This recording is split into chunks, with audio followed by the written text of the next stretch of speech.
My name is Sam Wills. I do multiple shows. I do the indoor comedy show The Boy with Tape on His Face, and I also do a street performing show called The Sam Wills.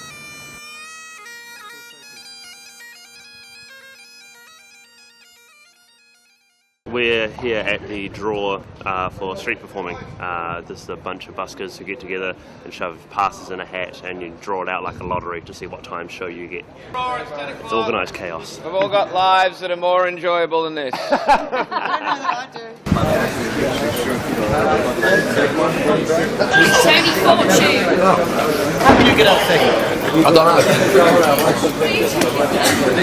know. I got something to say. I just like to say, fuck it. That's all I can say.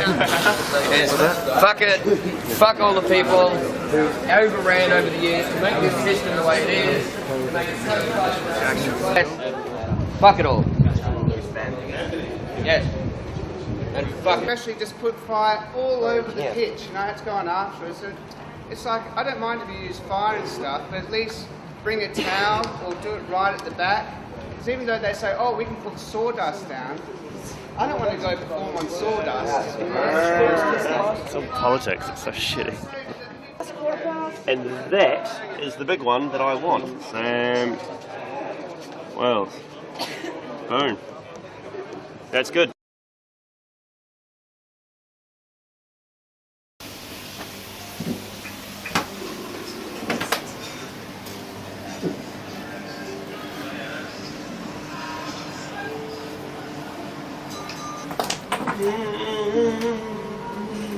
Dun, dun, dun, dun. Talking to a young street performer who was here the other week, who just wants some advice on how to make his show bigger and better. So yeah, just going. You should be back here in Edinburgh doing more shows.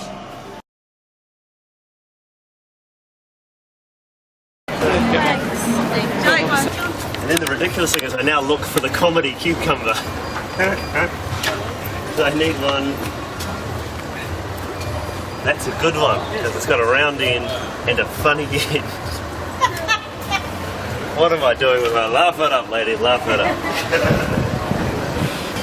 One of those. It's very exciting. And that is going to make me a lot of money. The first lot of physical comedy was the street show indoors, where I would just go on stage with a suitcase full of kind of shock comedy bits and pieces, like hammering a nail up my nose and going through a tennis racket, but I'd do that indoors. That came about because a friend was running a comedy night in Christchurch, and then they last minute had an act cancel, and he rang me up in a panic saying, can I come and fill in? So I went down and did a spot, and it went over all right.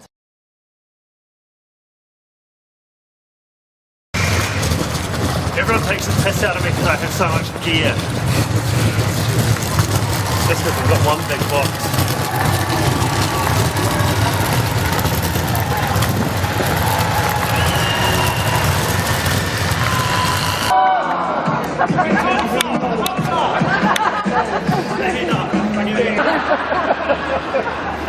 Man with the big industrial TV camera, yeah, could you not film the show? Thank you very much. Yeah, because if I have to keep referring to you in the show, it ruins it for all of these people. You see, like, the joy of being a street performer is I get to do this for the people. The big TV people, they film the show, they put it on TV, and I get screwed. Yay! So if you can not film the show, thank you very much, sir. Have a good day. Ladies and gentlemen, 4. Stay right there. Perfect position. Here we go.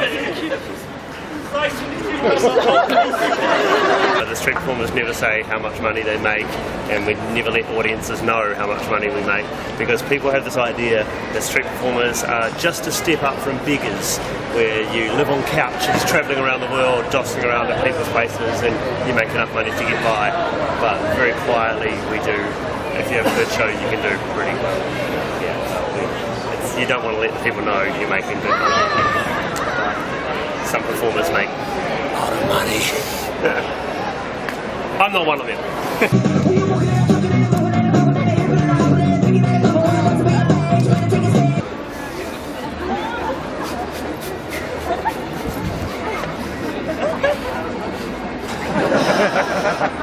I'm gonna blow my head off. They watched to see the big finale thing go horribly wrong. So all that happens to me is the fire goes out at the wrong time. and so then I'm stuck rolling on a tube with the fire going out, and I need to solve this situation. And all the time building up to the show, I've succeeded at normally everything I've done. And so when I see this one failure, people then go, it's a human thing, he's failed, we can relate, it's all good, oh, we like him, give him some money. So it's all a crafted kind of thing. So, very silly.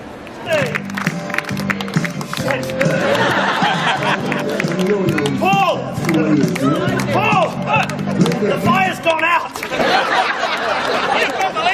Grab the fire hose, Paul! Paul! Hurry! Hurry! Quickly, Paul! Dip them in the fuel! Shit! Quickly, dip them in the fuel!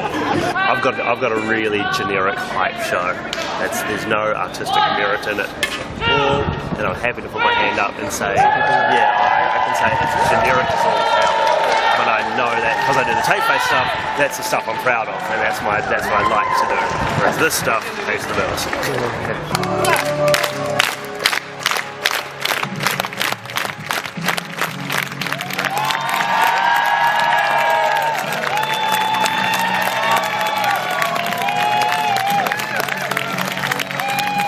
Thank you guys. Thank you so much for watching. Have a great day. I'll tuck it in for a star. Thank you very much for watching, mate. Cheers, guys. Thank you very much. Thank you so very much, guys. You know we're going to get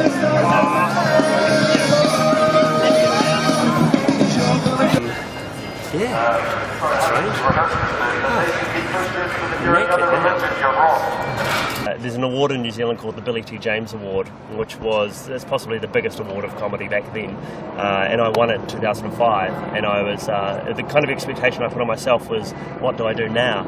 Everyone expects me just to learn more tricks and to talk more. So I challenged myself to do a silent character, and so that's why I came up with the boy with tape on his face.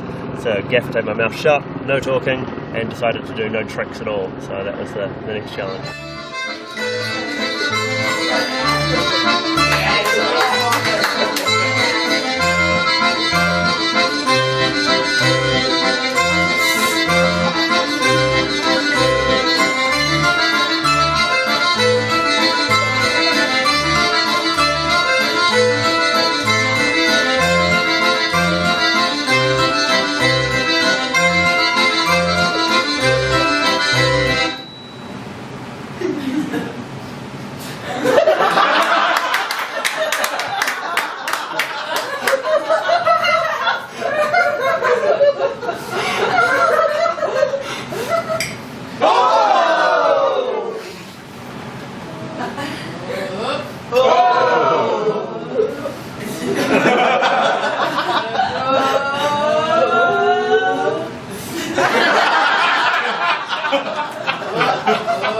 I really enjoy doing the Tape Face show. I don't know what it is about it, but it's such an innocent kind of show. It's a real simple joy from making people laugh in such an easy way.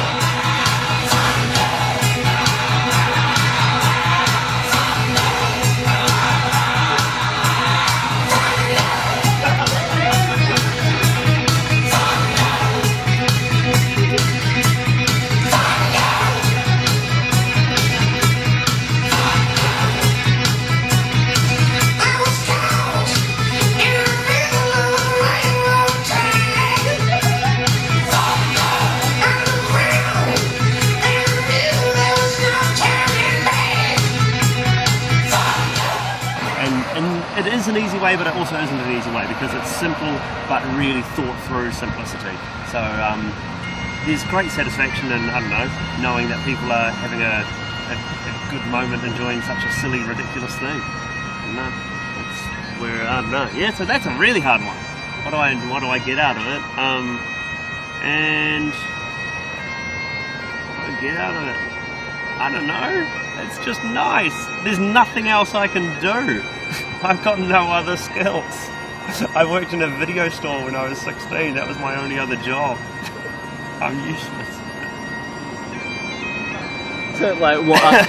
This feels like a funeral song playing in the background as my career dies. Yep, this is it. This is my final epitaph on the comedy of life. This is it. Goodbye.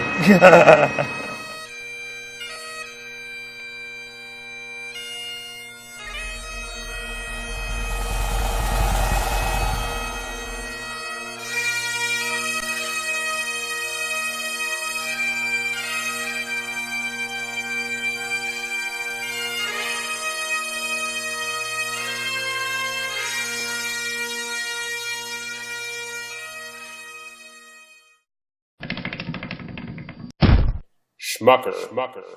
Please introduce yourself to the people. My name is Sam Wills, but I'm better known as the boy with tape on his face. All right. So shortly we are going to meet the boy with tape on his face, but we don't get him right now. This is a better context because we can actually talk about me and what I do. awesome. So Sam, tell everybody about the boy with tape on his face. And people, I have heard amazing things about this show. It's a very silly show. The boy with tape on his face is essentially it's a stand-up comedy without talking. I put a large piece of gaffer tape. You call it duct tape?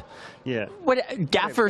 What is it? Gaffer? Gaffer. That sounds amazing. Let's just call it. Let's call it gaffer. A big, thick bit of gaffer tape over my mouth, and I do not talk for an entire hour, and I will make you laugh without saying a single word. And I use audience interactive, but a nice style of audience interactive. I'm not going to pick on anyway. I'm not picking on anybody. I'm not being mean. It's a nice kind of style of comedy. Very simply, I'm sure you've been asked this. Where the hell did you come up with this? I get asked that quite a bit, and I used to do another show where I spoke a lot, and I used to do circus sideshow stuff like the Jim Rose circus sideshow, that style of thing. I used to like eat light bulbs and hammer nails up my nose and shove my body through a tennis racket and do grotesque stunts like that. And so I was doing that for a number of years, and I kind of got bored talking so much, so I decided to do a show that had no talking and no tricks. And so the tape went on, and this show evolved, and it slowly took over.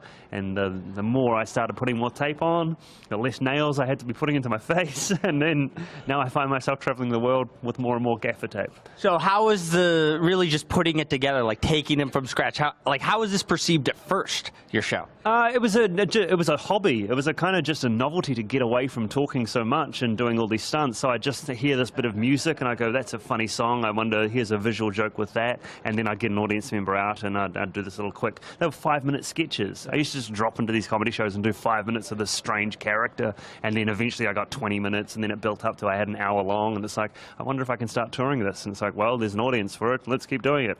Yeah. Cool. Tell us about where you're performing here in Montreal just for laughs. I am at the Wiggle Room for the rest of the week, every night, except for Friday, 9:30. Come along, it will be good. Amazing. And I got to ask you, Jim Rose Flying Circus, the first time I saw them, oh, you don't want to talk about it? No, well, he's a huge inspiration for me. He's really good. I loved his stuff. First time I saw him was 1995. I'm from Vancouver, at the Peony Forum. They opened for this band, Nine Inch Nails. They did the tour. Yeah, I love that. I'm a massive Nine Inch Nails fan. That was amazing. And see, for me, because of a fan of the music, that's how I kind of got more into the sideshow stuff. Of seeing, you know, wow, this could be, I could soon tour with my favorite band. That'd be great. I'll keep hammering nails into my face. Yeah, I actually almost said Soundgarden because no, you saw I caught myself there. They did. I think they did one of those Lollapalooza kind of massive showcases. I saw them at the Peony Forum. Never heard of you guys before, and so because we're going to see a rock show. I believe Marilyn Manson actually opened that. More than likely, yeah. He was probably the support act. We were out doing something else. I won't say it on the camera when my friend is. You were preparing yourself for the concert.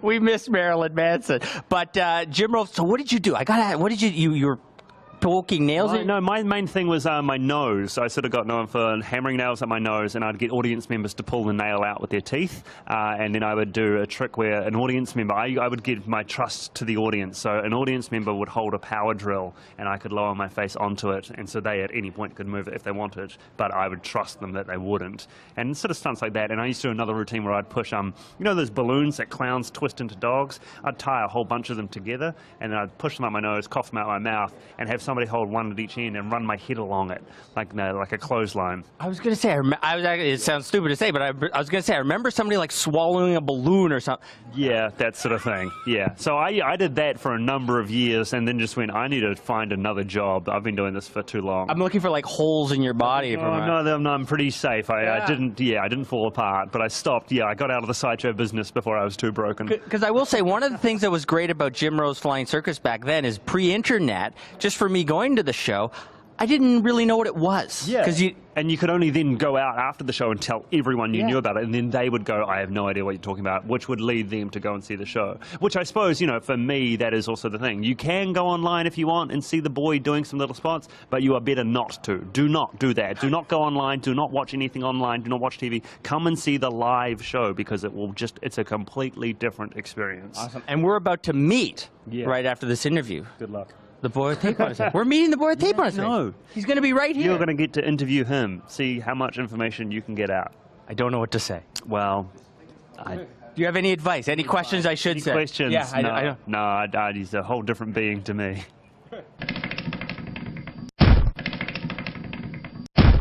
Schmucker. I am here right now with the boy with tape on his face. He is going to be at the Wiggle Room here in Montreal for Just for Laughs, 9:30 p.m. Tuesday, Wednesday, Thursday, Saturday. No show on Friday. Boy with tape on his face. What's going on there? I've never spoken to a boy with tape on his face. Okay, so boy with tape on his face. Tell everybody out there in the sphere, Just for Laughs, what we get to see when we see your shows. I need a little more than that. Lots of tape. Lots of tape. And boy with tape on his face, tell us what it's been like really just hanging out in Montreal. Good times. What's been your favorite thing to do so far? Talking to Mr. He's enjoyed talking to Mr. Showbiz. What would be your favorite acts, though? Who are your favorite acts to see? Besides yourself.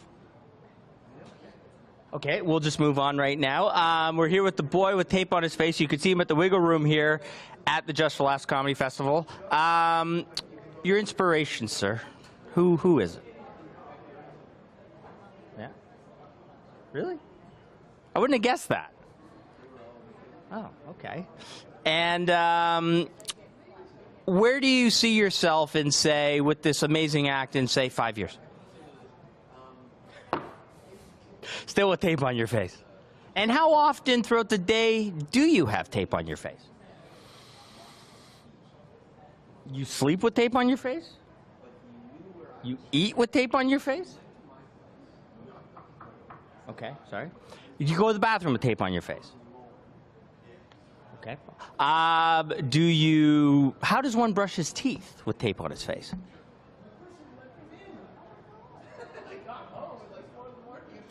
Okay. I'm trying to get an answer out of you here, sir. We're here with the boy with tape on his face. Favorite drink?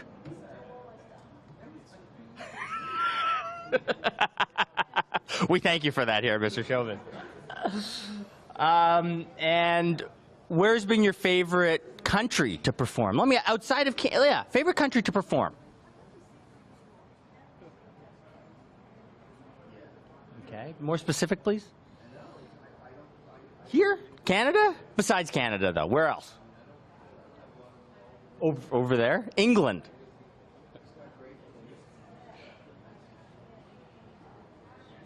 Hold on, I'm trying to get the map. USA?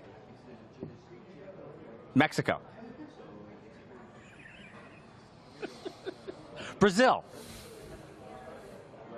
Hey! Did I get it? Okay, we'll just go with Brazil. And thank you very much, the boy with tape on his face, Mr. Showbiz. Thanks for coming on. Any last words to the people?